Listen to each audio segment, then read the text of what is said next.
welcome to Filmwar. Let's cut the shit. This is a movie trivia game show, podcast, whatever. So every second not spent playing movie games is a second wasted.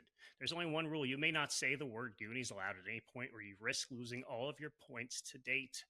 Tonight, we have two teams of contestants. In one corner, Team Lamplighter, Jordan Dalton, two seasoned veterans from our show. How art thou? Well. Very well. Good. Getting better all the time.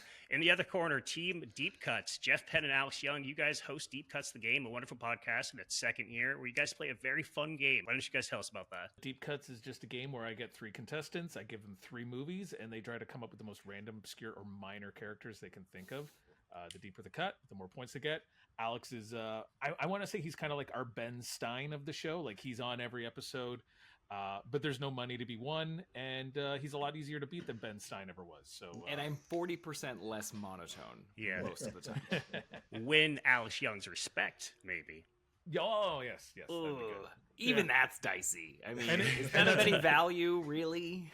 Yeah. Jordan and I were recently guests. No spoilers. A very fun time. You made us talk about Goonies, which is not a very fun time.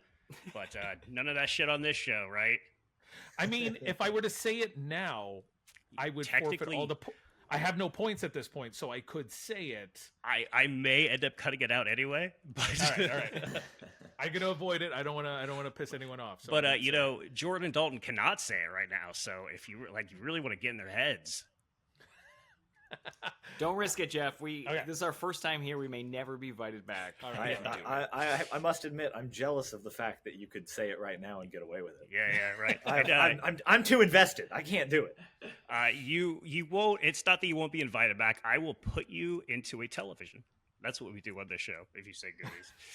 So this is Teamwar. Several teams have coalesced and will be fighting each other via movie trivia games throughout the rest of our season in a single elimination tournament. Whoever wins our game tonight will not only advance to the next round, but will also have to split a copy of Babe, Pig in the City on VHS cassette. It's a little callback to our appearance on Deep Cut. So stop this episode, go listen to the entirety of their podcast, and then come back here.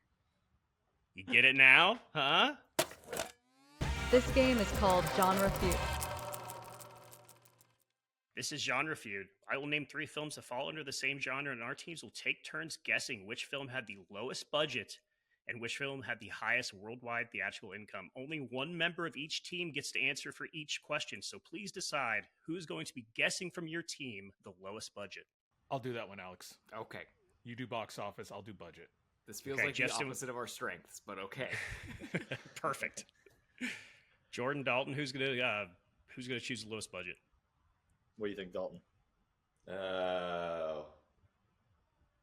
It's up in the air. I go either way. All right, I'll take budget. You take box office. All right. Okay, so Jordan and Jeff are going to be choosing the lowest budget from these three films. The genre is John Carpenter movies. Here are three films that John Carpenter directed: The Fog from 1980, Prince of Darkness from 1987, and Village of the Damned from 1995. One of these films has a lower budget than the other two. Which one is that, Jeff? I'm going to say The Fog. Just being the oldest, and I don't know, is anyone in The Fog that would have been paid any money? Adriana Barbeau, I think, Yeah. is the radio host. Yeah, and Jamie Lee Curtis, but was she Jamie Lee. anybody? Yeah, so I'm going to say The Holbrook. Fog. Okay, Jeff saying The Fog. Jordan, what are you saying? Well, yeah, I mean, I'm going to have to agree that it seems like it would be The Fog, just based on the years, if nothing else. Okay, both of our teams are saying The Fog had the lowest budget, and they both get first points on the board. $1 million to make that movie, $3 million to make Prince of Darkness, and $22 million to make Village of the Damned. Both teams on the board. Which film had the highest worldwide box office income? Let's start with Dalton. Which one of these films had the most income? Oh, that's tough. I don't think that Prince of Darkness did very well at the box office. The Fog, I don't really know too much about how it did, like, at the time it came out. I feel like it could be Village of the Damned, even though I know that one wasn't. Christopher Reeves, great. might have brought a lot of people in. I feel like Village of the Damned is probably the way to go. All right, Dalton is saying Village of the Damned on behalf of his team. Alex, what do you think?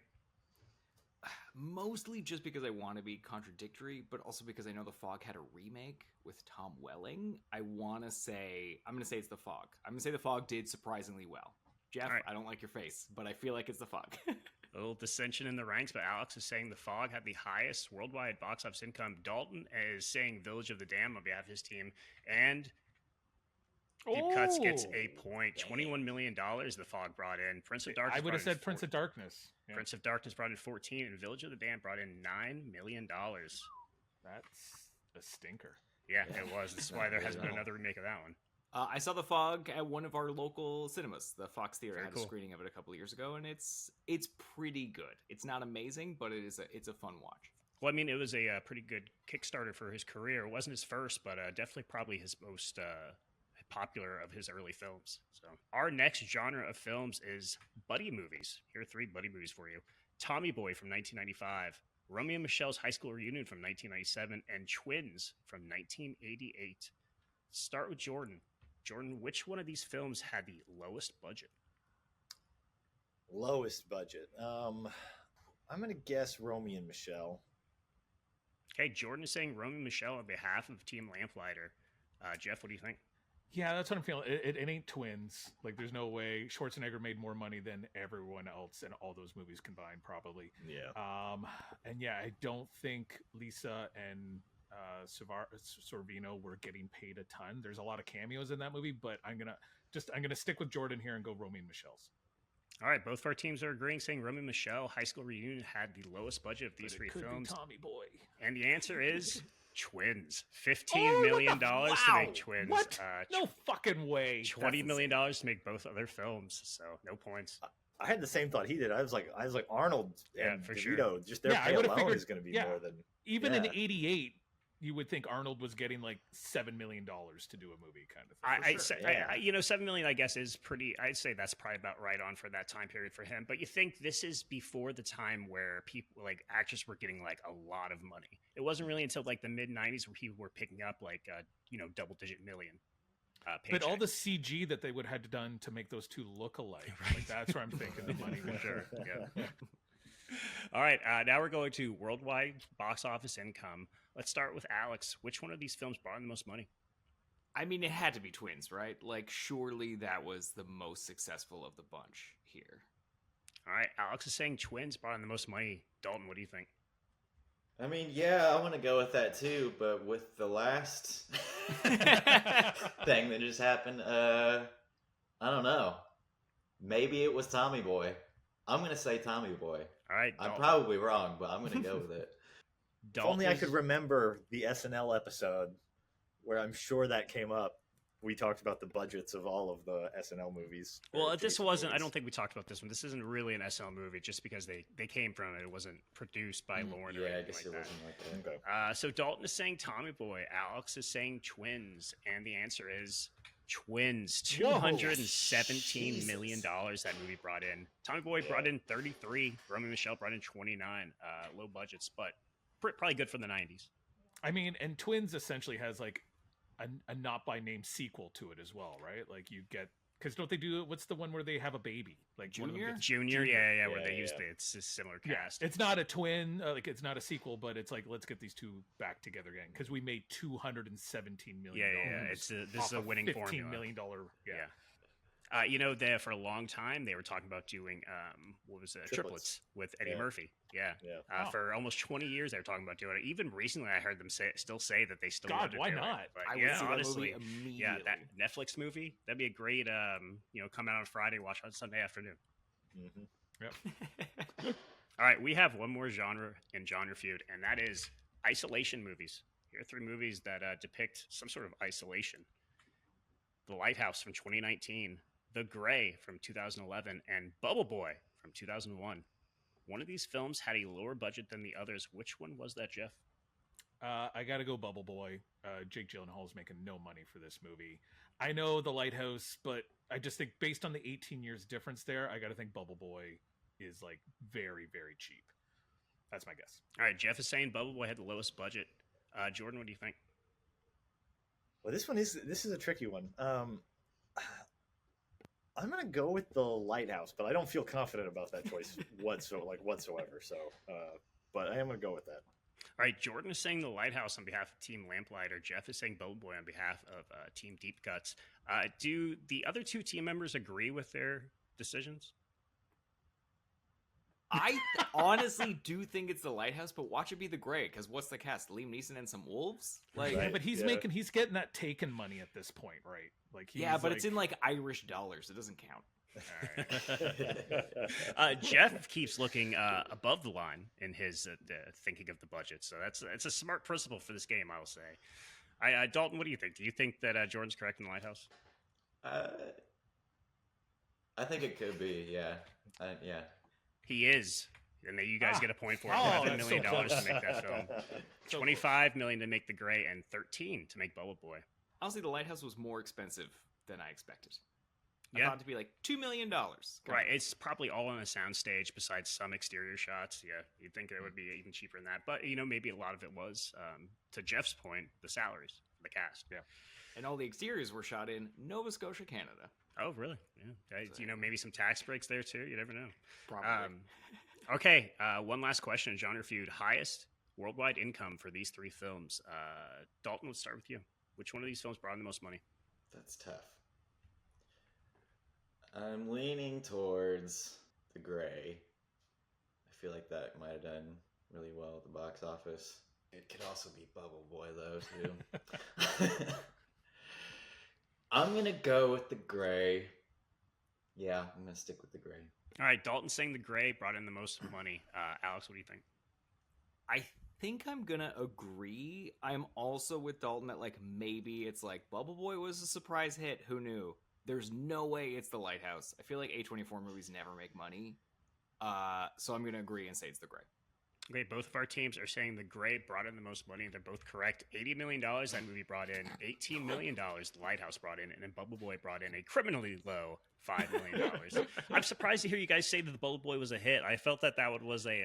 I felt I had to reach to put that one on this page, I guess. But yeah, I'm glad to hear that people like that one. I love that. I don't think I saw it, but I remember like the marketing for it being kind of ubiquitous or something, like in a way that would make me think it had some kind of cultural impact, even though I never saw it. Okay, at the end of Genre Feud, Team Lamplighter has 3 points and Team Deep Cuts has 4. Early lead for Team Deep Cuts. Alex accounted for 3 of those points, though. So, Loving it. maybe you guys should have done the old switcheroo for the budget box office. Hey, listen, we're winning. I could have gone over. I could have gone over if I had done his. So Well, That's a Jeff good is way used to to look at it. hosting, not being the contestant. Right? Exactly. Right, it's the same problem I had on their show. Yeah, absolutely. I get it, Jeff. Man, me and you, buddy. This game is called Stat Check. This is Stat Check. We will be discussing an element of the film that has numeric value. I will set a betting line, and you will guess if the true number is above or below that set number. Each team will give me one united answer, so you guys have to come to some sort of agreement to answer this. Our first Stat Check is, how many years since the last birth in Children of Men from 2006? I'm setting that betting line at 20 years. Do you think it was less time since the last birth or more time since the last birth? Let's start with Team Lamplighter. I think it's under, personally. I feel like Baby Diego is not quite 20 at the beginning of the movie. He's called Baby Diego, for God's sakes, right? But I mean, that's not actually a reflection of his age. It's just because he's the youngest person in the world. My guess is under. Dalton, I don't know what you think, but I mean, I'm gonna go with that too because I've not actually seen that one. So yeah. Oh, you would should. probably It's a have good one. better it's idea. fucking incredible. I know it's like on my list, but yeah, I'm gonna go. All right, Team Stick with Lamplighter is saying lower than 20 years. How does Team Deep Cuts feel? I'm feeling pretty stupid because I almost watched this movie this week because that was one of the movies you guys had said was your favorites, and I was Right. going to use it in Deep Cuts, and I would have known for sure, but I didn't watch it this week. So, Alex, unless you have an idea here, I don't. So it has been a long time since I've seen this movie because I watched it a bunch of times when it came out because I loved it. I even did an essay on it in high school where I compared the movie to the book. 'Cause Read they're it, you quite coward. different. I'm working on it. I think it's over, but I barely. I think he's like 21, only because, and I know it's like largely British, but I feel like he gets killed outside of a bar. Yeah, I was going to say Baby Diego, like he's kind of a grown up at that But point. he could be like 19 or something. But I want to say he's like 21. That's my guess. All right, I'll go with you. I'll go over. All right. Okay, so Team Lamplighter is saying it's younger, and Team Deep Cuts is saying it's over. I will say, isn't the drinking age younger in It's the 18 UK? in the UK. It could be like It 18. was under. Fuck. Baby Diego was 18 years old, 4 months, and 20 days old. Team Lamplighter gets a point. Sorry, Jeff. It's all right. It's all right. Hey, now You guys were we- using great logic. yeah, we overthought it. I think is our problem right now. That's always our problem, Jeff. Too many smarts. All right, Team Lamplighter first on the board for stat check. Okay, it's a tied game as of now. Pay attention. Our next stat check is how much was the final settlement money in Aaron Brockovich from 2000? I'm setting that betting line at $300 million. This was a real number, and even in real life, do we think it's higher or lower than $300 million? Let's start with Team Deep Cuts. I mean, Alex, I saw this movie once. I don't remember the number. I feel like right now, 300 million would seem like a lot of money. I feel like in 2000, 300 million would seem ridiculous as a But settlement. wasn't it like a water thing? Wasn't like a whole town getting poisoned or something? It was. It still seems like such a high one. And are we just going to do the thing where like the last one was under, so we're going to go above now? Like, I do mean, you think because in my head, it's either like 280 million or it's 350 million. But again, it's been 25 years since I've seen this movie, Well, and I I was a child. it's not a thing I thought about and went, whoa, that's a lot of money. Like it went right over my head. She won. Yay, good for her. Your call. Such a great kids movie, by the way. Oh, delightful. Yeah, I was like literally 11 and I watched this like with my mom and I'm like, I like Julia Roberts. Like, what do I know? I hope it shaped you because it's a good movie. It's a good, inspiring movie. I'm gonna overthink this one, Alex, and I'm gonna say under. Okay. You guys are in Agreed. agreement. It's under. All right, Team Lamplighter, what do you guys say? Dalton, have you seen this one? I've not seen this one. I have. It's been a long time since I've seen it. Yeah, I don't know. 300 million for like an entire town. Because I also say, when did the actual case take place? I know this is the movie in 2000. Ooh, I but wish the I case had. could have been from like 1988 or something like that. So 300 million. would Jeff, be- shut up. We already guessed. What are you doing? I wish mean, I either had try that to get information. them to guess with us and also get it wrong, or yeah. Stakes are high. Tied game. I mean, I'm inclined to say over just because they went. They went under, right? Yeah. It's been so long, I forgot. Rude. already. My instinct is to say it's higher than 300 million. Let's do it. But I truly don't. Let's know. go with our gut. Trust our feelings. That's Follow that's your the rule heart. on this show, right? Yeah, follow your heart. There you go. That's it. Okay, so Team Lamplighter is saying it's higher than $300 million, and Team Deep Cuts is saying that it's lower than $300 million. And who gets a point? It's Team Lamplighter, Oh, fuck. $333 million. Damn it, Jeff. He's real good at picking it like that number, like right where you're like, well, I think that's Yeah. the number though. Yeah, So you really have to think about it. Even more so in our third stat check. I'm excited to get to this one, so I'm just going to jump right to it. Our third stat check for the night is the amount of games the Beavers won during the Teen Wolf win streak in 1985. I'm setting that betting line at 8 games. How many games did they win in a row in that film? They took it all the way to the championship. Team Lamplighter, do you think it's higher or lower than 8 games? And this one's a squeaker. It's right there, guys. you got any thoughts on that one, Dalton? No. Haven't seen Teen Wolf in like couldn't even 40 tell you the years, last like- time I've seen it. It's been a very long time. I don't know. I don't really know anything about basketball either, so Neither did the people who made this movie. All right. I played basketball in high school. I haven't seen Teen Wolf. How does it help? You know? So I actually got the idea for this. There is a great, I think it's ESPN article about that's dissecting how good of a player he is versus how good of a player he is as the Wolf. And almost, if you look at the championship game, because he's not the Wolf for the entire championship game, he is a better on-floor player as a human than he is as a Wolf, if you look at the metrics that they show in the film. I don't know if that will help you either, but there you go. Let's go over. I'm gonna. Let's go over. I would lean towards over as well. So, All right, Team Lamplighter saying It's over. like 9 games or something. yeah. Team Deep Cuts, what do you guys think? I don't know, Alex. I'm going to overthink it and say that, like, how long is a high school basketball season? Like, how many games do you really play? Like, I hope you're not actually asking me this question. no, I'm hoping Answer Jordan me. or Dalton will be like, yeah, like we only play like 12 games, like, and you got to think they lost a couple at the beginning because there's a win streak. There's got to be. Has to be I at don't least know, man. a loss. Yeah. It's got to Alex, be I a don't- lot of games, but you know all the sports movies I've seen, which is 2, and this is not one of them. Yeah, I don't know. I mean, do we just copy them and say over and hope we get the point? Because if we go the other way, we fall 2 points behind. Or do we take that gamble, and then we could tie it up again, Jeff? You feeling lucky? Yeah. Whatever. Do you want to go under? Let's go under, and then we'll rethink our strategy depending on how this plays out. All right. Yeah, let's go under. All right. Team Deep Cuts, after much deliberation, is saying it's less than 8 games. Team Lamplighter is saying it's more than 8 games in this win streak, and it was more, 10 games. Fuck, sorry, Jeff. Team Lamplighter went on a 3-for-3 streak through Stat Check as well. At the end of Stat Check, Team Lamplighter has 6 points. Team Deep Cuts has 4. This game is called Meetings and Failures in Meetings. This is Meetings and Failures in Meetings, named that way because it's the title Lost in Translation was released under in Brazil. I will name a film and 3 titles that film may have been released under in foreign markets. Only one is real.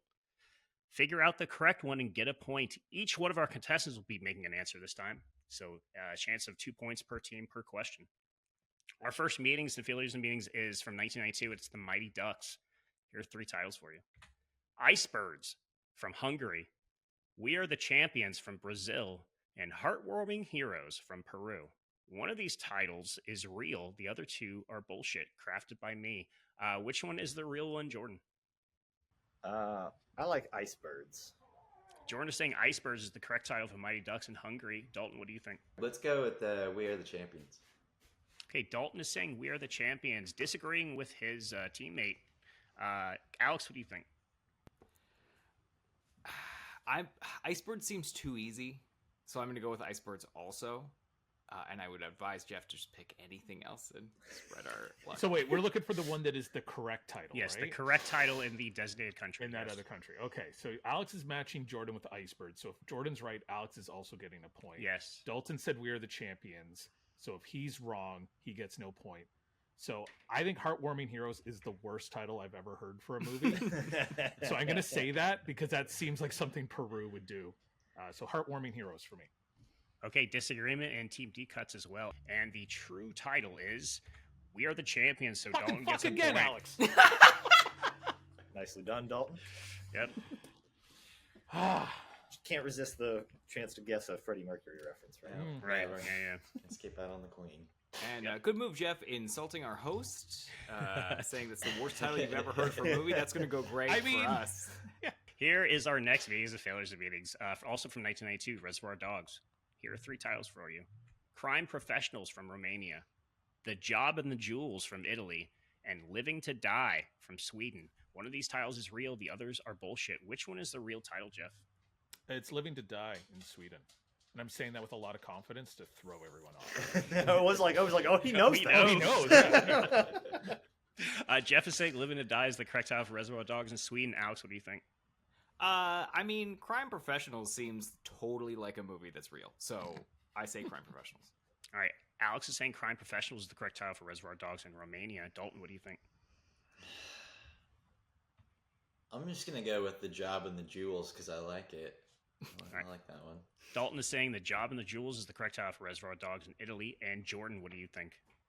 Well, it was my first guess, but it also lets us keep the pattern where Jeff and Dalton guess opposite things, and Alex and I guess the same. I'm going to go with Crime Professionals. I think that's a great title for a movie. I want to watch that movie. All right. Jordan agreeing with one of the members from the other team and saying Crime Professionals is the correct title for Reservoir Dogs in Romania. And Jordan and Alex both get a point for their teams. Crime Professionals was the correct title for Reservoir Dogs in Romania.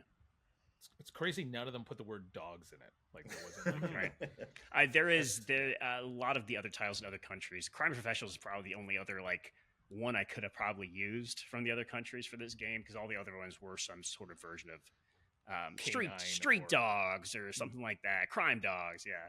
So Crime Professionals is so generic. Yeah. It's hilarious. for sure. Okay, we have one last meetings and failures meetings, and it's from 1973. The Sting.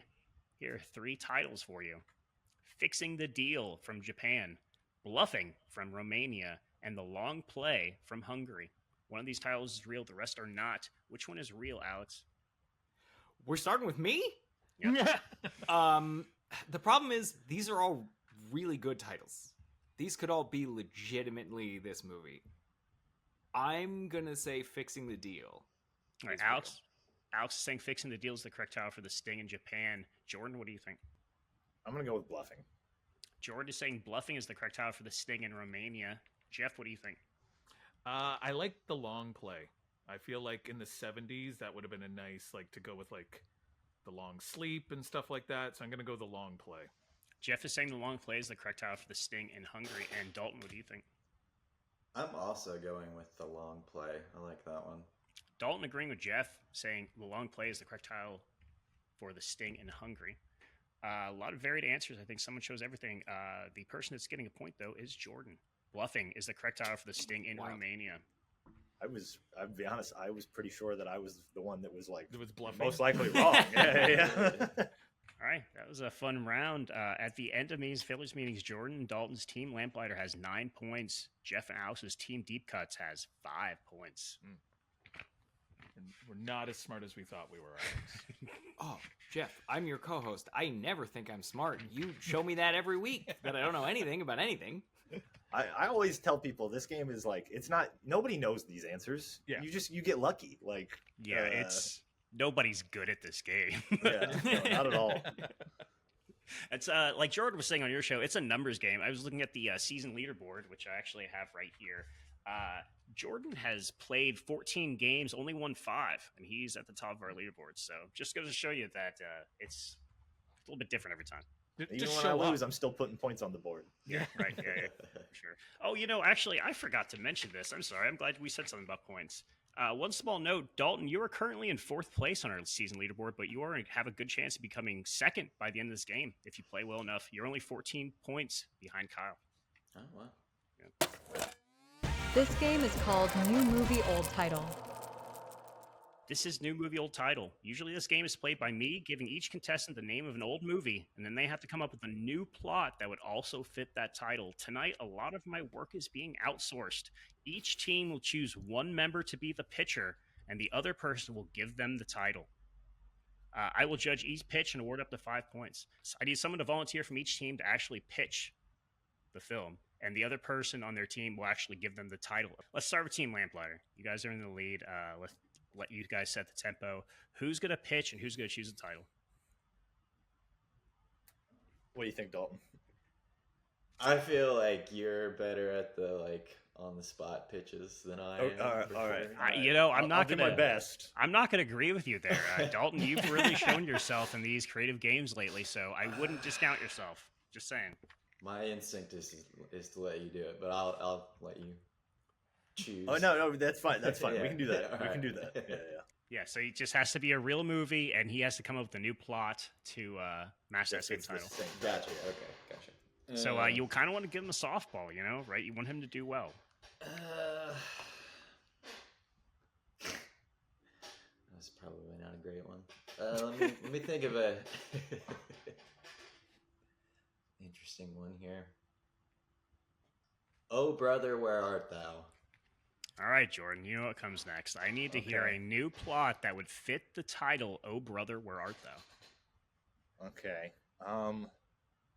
Well, I guess that the title of that doesn't really have a whole hell of a lot to do with the actual movie. Yeah, so does you've it? got a wide some blank ways. canvas Yeah. to play with. Well, the most obvious route, I guess, would be that "Oh Brother, Where Art Thou" is like a detective movie. It's the guy trying to find his brother. But it's "Where Art Thou," so maybe we're. You know what? "Oh Brother, Where Art Thou" is a movie about Cain and Abel. This is a movie adaptation of the biblical story of Cain and Abel. You set in that time, you mean? There's a part of me that is like, yeah, you could do like a modern Cain and Abel. That's one thing, but also I actually think, I I would like to see more kind of like biblical fantasy movies in the vein of like Noah, you know what I mean, that treat that kind of like that material as like mythological fantasy in the same kind of way that other genres of mythology get treated. You've in expressed movies. Your love for that type of film many times on this show, so Yeah, run with it, baby. Yeah, so let's say, I mean, Cain and Abel's maybe not the best choice for one of those because there's not really a lot of fantasy in it. It's like a guy kills his brother and lies about it, right? But he has to lie to God. So I mean, I don't know. Yeah, let's go. Let's say it's an old school like biblical epic, but it's it's also like it's a character drama, right? Because it's these two guys and like how fucking angry you can get at this guy when he's like the only other guy in the world. You know what I mean? Right.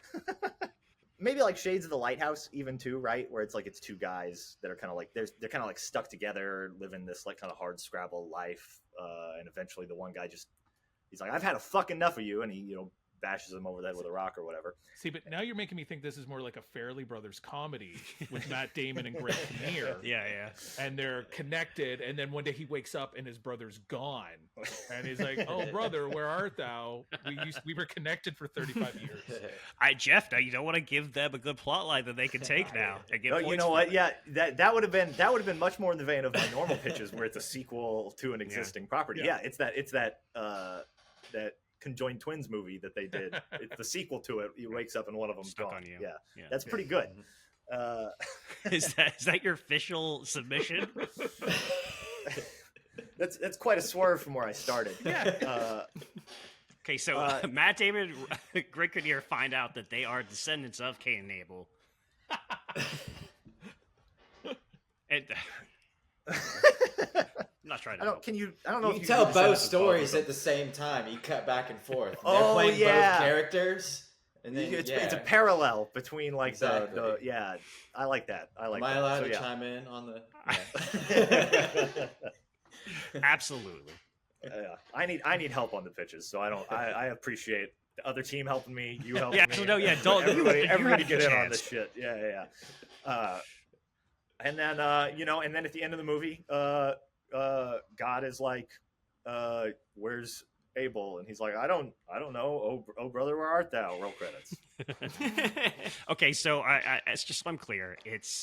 It is the dual storyline where one's being told in the past, one's being told in modern day. It's both Matt Damon and Greg Kinnear in both. Yeah, sure. They could play it in both time periods. Who plays God? Cameron Diaz. Oh, okay. I was gonna go with Jack Black. I was just trying to think of somebody from a Farrelly Brothers movie, and that was the first person I thought of. Yeah. All right, Jordan, I'm going to give that pitch 3 points. 3 out of 5, not bad. Still on the upper side. Well, I needed I don't think we some can help. catch up, Alex. I needed some we're- help. There is one more game after this, so don't ever say never.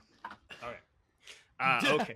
Okay, team Deep Cuts. I need someone to choose to be the pitcher and someone to choose the title. Who's going to choose the title? So Jeff, are we going to do a quick I rock think we're paper gonna do scissors? rock, and paper, the loser scissors here, has to yeah. pitch. Okay. Is that the plan? Yeah, sure. Okay. I mean, yeah. Okay. Right. Yeah. 1, 2, 3. All right. So I got a pitch to you. Yeah. I was gonna give you a sports movie because I know you love sports. What, are you trying to throw the game for us? Jesus. But I just while Jordan was doing his, I could hear a train in the background, so I'm giving Alex train spotting. Ooh. Oh, I'm pitching. I see what's happened here. Okay. Well, I thought you said the loser pitched and I lost. No, I didn't think you said the opposite, but No, I didn't say No, loser we're- pitches. we're but locked loser in now. We're locked in pitches, now. like you pitch the movie. Anyway, Oh, let's all come right. up with train spotting. okay, Alex. Yeah, I need to hear a new plot that would also fit the title Train Spotting. Give me as much as you want, as little as you want. You got to earn those 5 points. So, the new Train Spotting is a gritty reboot of Thomas the Tank Engine, and it is all in live action. And we've managed to pull in the A-list of just every prestige actor. We have Ralph Fiennes, we have Morgan Freeman, we have I don't know, Jennifer Lawrence as the engine master, who's played by George Carlin. We got Jennifer Lawrence for that one. We thought she'd be a good fit, and I'll tell you, she kills it. But it does pull some similar elements from the original Trainspotting, that Thomas does have a crippling drug addiction. But it's just because he's constantly trying to get all his passengers everywhere that he needs to go. It doesn't end well. It's very heavy that we're trying to get like an Oscar push for this one. Best picture, best actor, everything. The makeup's insane. There's no CG. It's all costumes. Everyone is dressed as trains with just the gray face like in the front of the thing. And that's essentially the whole pitch. If you see one episode of Thomas Tank Engine, you've seen 2025 Trainspotting. But you haven't felt it. Not till you see it. And James Horner does the score. All right, dark days at that train station. But I'm gonna give you the full 5 points. I love that. Yeah, you know, you great. had 4 points until you said there's no CGI and it's just their face. I love that. Okay, so at the end of new movie, old title, Team Lamplighter still in the lead with 12 points, but Deep Cuts has made it up. So only 2 points between you guys, and there are 6 points at stake for the next game. So it's never say never. This game is called Multiverse Theater.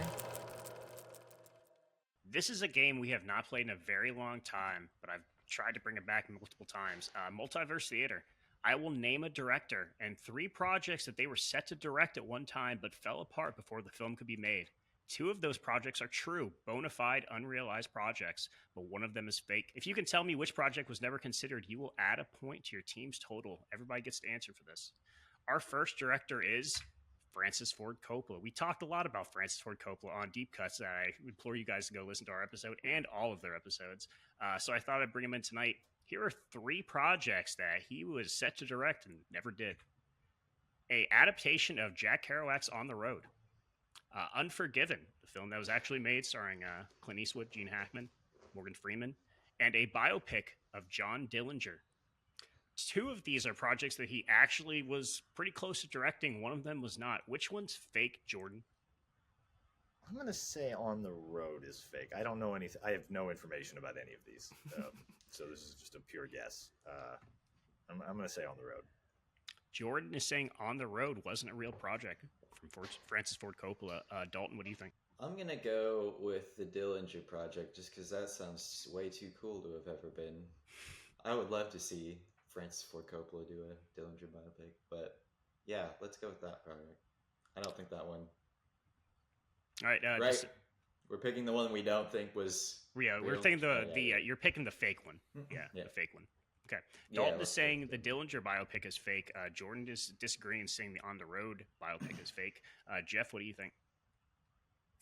Yeah, man, I've never read On the Road. I don't even know if that could be made into a movie. Like, it's not. It has been. There is a movie just from this past, Kristen I think, Stewart's 2012. in it, isn't it? Yeah. Okay. It's not that good. No. Okay. So you know what? I'm gonna stay with On the Road. Yeah. I feel like he maybe thought about doing like Unforgiven, like maybe after like Once Upon a Time in America or something like that. He's like, oh, I'll do a Western. And Dillinger, I feel like would have been right up his alley. So I'm gonna say On the Road. Okay. Jeff is saying On the Road wasn't a real project from Francis Ford Coppola. Alex, last answer. What do you say? I'm going to agree with Dalton and say it's the Dillinger Project, just because I feel like he's at the point where he's like, I don't do any more crime movies. Like, I've done 3 Godfathers, I'm out. I don't want to do any more. So that's my guess. All right, Alex is agreeing with Dalton from the other team, saying the Dillinger biopic was fake. And the real answer is the Dillinger Project was the fake project. Dalton and Alex both bring a point to their team. Yeah, he really did want to make On the Road, and he almost made Unforgiven. Well, a version of Unforgiven based on William Money. So, our next director for Multiverse Theater is one of my favorites, Oliver Stone. Here are 3 projects that he came close to directing, or maybe not. Biopic of George Washington, the story behind Argo, and an adaptation of Bret Easton Ellis's American Psycho. One of these projects is fake. 2 of the other ones were real projects that he considered. Which one is fake, Alex? It's always surprising when you start with me. I'm going to say he was never attached to American Psycho. Okay, Alex is saying he never considered directing American Psycho. Jeff, what do you think? I'm going to go with Argo. Okay. I have no reason why. Just trying to cover our bases and get points here if we can. So I'm gonna go Argo. Yes, valid approach. Hey, Jeff is saying Argo. Alex is saying American Psycho. Dalton, what do you think? I'm gonna say American Psycho. I don't think he would have had interest in that one, really. All right, Dalton is saying American Psycho was not a real project that Oliver Stone ever thought about. Jordan, what do you think? I think that these all three seem like realistic Oliver Stone projects. So good job, Shay. You know what? Just to cover the spread, let's get the George Washington one in here. Nobody else picked it. I think it sounds like an interesting Oliver Stone movie, but why not? George Washington. Okay, Jordan is saying the George Washington biopic is fake. Dalton is saying American Psycho is fake.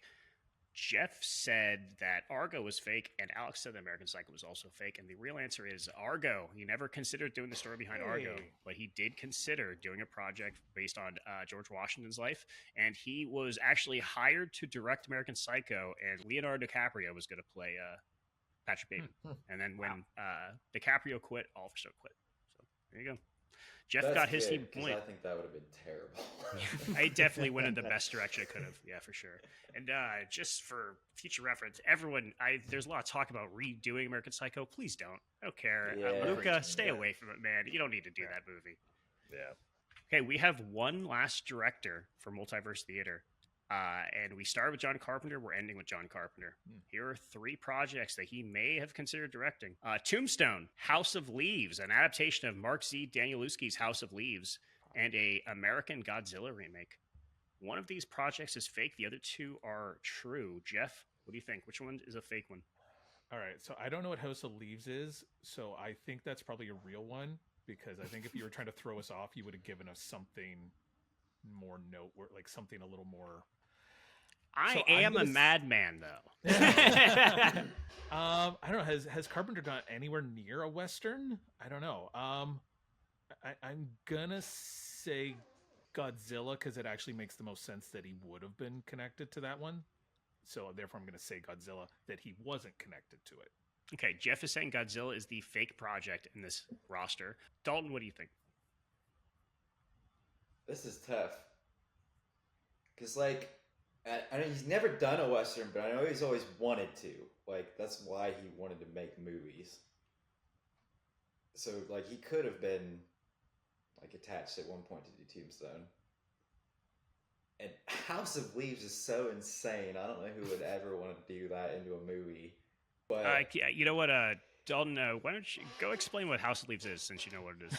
well, I know what, like, the first 50-some pages of it are, and it's madness. Like, at least explain that 50 pages. Well, it goes between, like, part of it is this, like, sort of horror story told in, like, journaling and stuff, but then the other half is, like, these notes on these journals, and, like, this weird house that's changing, and I really can't explain it, like, properly, because it's been forever since I've read. Okay, sorry for putting you on the spot there, buddy. It's kind of like in the Lovecraftian realm, I guess, from what I do know about it. So maybe, like, after In the Mouth of Madness, he was thinking, you know, House of Leaves could be up Malley, but maybe not. Godzilla, I feel like maybe it is Godzilla. Like, I don't know that Carpenter would want to do I don't know. I need an answer from you. I'm getting there. All right, sneak it through. You do your editing later. You know I will, you bastards. I'm gonna say House of Leaves. Okay, Dalton worked his way around and saying House of Leaves was the fake project on this list. Alex, what do you think?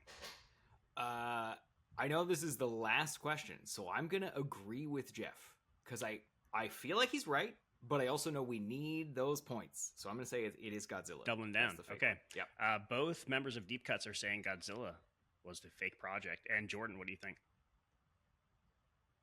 Oh, okay. I am gonna also go with Godzilla. Which, I mean, it's a smart play, because I think strategically, I think it makes sense, right? Yeah, because if it's right, we tie. If it's not, you guys win. Yeah. And it's a smart play. Tombstone does seem like a dick play, Jordan. It is. It very much is. Yeah. Okay, so It's like betting $1 or 401 on The Price is Right. Yeah, when exactly. everyone's Yeah, at 400. yeah. It's like 401. I'm like, thanks. That's how we do tiebreakers on this show. So hold up. okay. Also like a Carpenter Godzilla sounds awesome. Like I do want to see that movie actually, but Tombstone seems like something he could have done. House of Leaves isn't there an adaptation of that? No, there's not. No, I thought I read something about somebody was working on that, but Was it John Carpenter? well, All right, I believe Jordan is saying Godzilla, correct? yeah. All right, Jordan agreeing with both members of Deep Cuts and saying Godzilla was the fake unrealized project from John Carpenter. Only Dalton got it right. House of Leaves was fake. Yeah. Oh, wild. So it wouldn't have mattered even if what Jordan had said. Team Lamplighter wins the game. 14 points. Deep Cuts 12. Well done. He'll You're see, very Jeff. You close. tried to use some logic on him, but he'll like plan ahead for that and use that against you and Yep. be like, Mhm. "This." And They'll, actually- they'll think this has to be real because who would pick this? And that's the fucking fake one or whatever. That actually worked out a couple times in this game. So you guys need to use your noggin, huh? I mean, we've never tried logic on our show. Maybe we'll introduce that in season 3. Team Deep Cuts, I was really pulling for you guys. I was hoping you guys were going to take it. Dalton, you did get the required 14 points, so you are now officially in second place, right behind Jordan. So congratulations. Well done. So this team up is about to turn into a rivalry. Is what you're It saying. is. Yeah, I would say Jordan, you just helped your main rival. So yeah, let that carry through to these next couple episodes. Oh yeah. All right. This is like when Andre the Giant's going to demand a shot at the title very soon. Yep. I can see.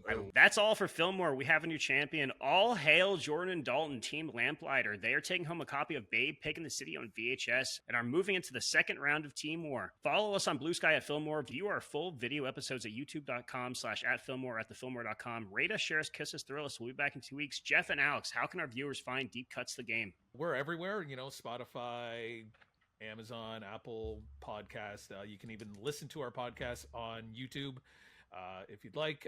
There's actually a few video short form episodes there, about 8 or 9 of them, I think. But yeah, just find us on all socials at something that's similar to Deep Cuts the Game. We're pretty easy to find. And thanks for having us, man. This was a lot of fun. Yeah, thank you guys so much for being on here. I was going to be like the nice thing, it's like, oh, your podcast's so great, but it really is great. I know I've been listening to the episodes after I listened to a couple, so you guys should definitely check out that show. It's very fun. And I mean, that's why we bring new people on, is because we know we'll get one new right. Yeah. You've got one every time more you get a guest here. on. Hopefully, Dalton, Jordan. Now you got to step up. You got to go listen to it too. Hey, I've been listening too. I've been Yeah, listening too. good. Thanks very much. Yeah, and you guys are welcome anytime. So Thank you. So appreciate that. Team Lamplighter, any last words? I don't know, Dalton. You got anything? I'm never prepared. I'm never prepared for the. I need to I know, have a right? sign off ready. You always ask, and I'm always like, wait, what? Chips Ahoy. Nailed it. Godspeed. Love it.